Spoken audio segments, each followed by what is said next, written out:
There have been quite a few achievements. I believe that one of the most significant ones it has been just the ability to establish a very close team between colleagues at SIP, at North Carolina State University, and in several national programs. And based on that, we really were able just to learn from each other despite COVID, and also make significant progress towards the modernization of reading programs in many fronts.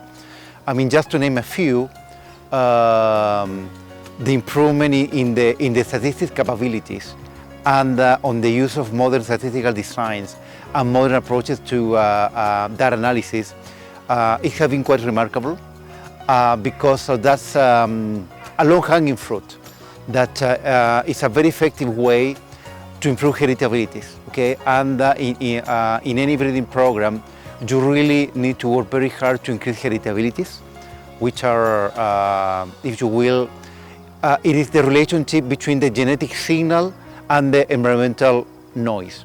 So the higher your heritability, the most likely that you will achieve genetic gains and you will deliver advanced varieties, able to secure a high adoption by small farmers. Now, in addition to that, I believe that another achievement is have been, in a way, bringing an industry perspective about the way that we do breeding.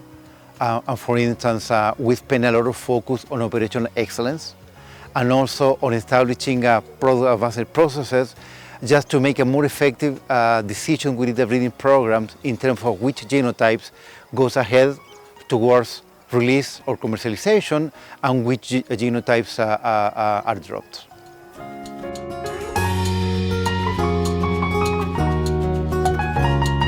Actually, the most exciting opportunity it's making this transition from individual VMJV investments on RTV crops into one running at the across crops centers, which is RTV breeding.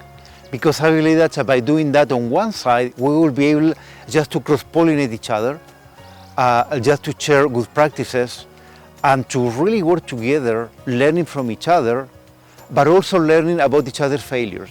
Okay, so I am a big believer at the power of failure. Very few people like to talk about failure. Now, I believe that on the power of what I call clever failure, which is failing very quickly, very cheaply, and as early as possible in the process. Okay, and I believe that by building on those three characteristics, we will be really able just to make much progress that either of us will be able to do it individually. Now, at the same time, these RTV breeding VMJV investments, it will really make a very large contribution to the 1CR as a whole, because in many areas we're really breaking the ground and, if you will, creating the dominant design about how other investments in breeding may look like in the future.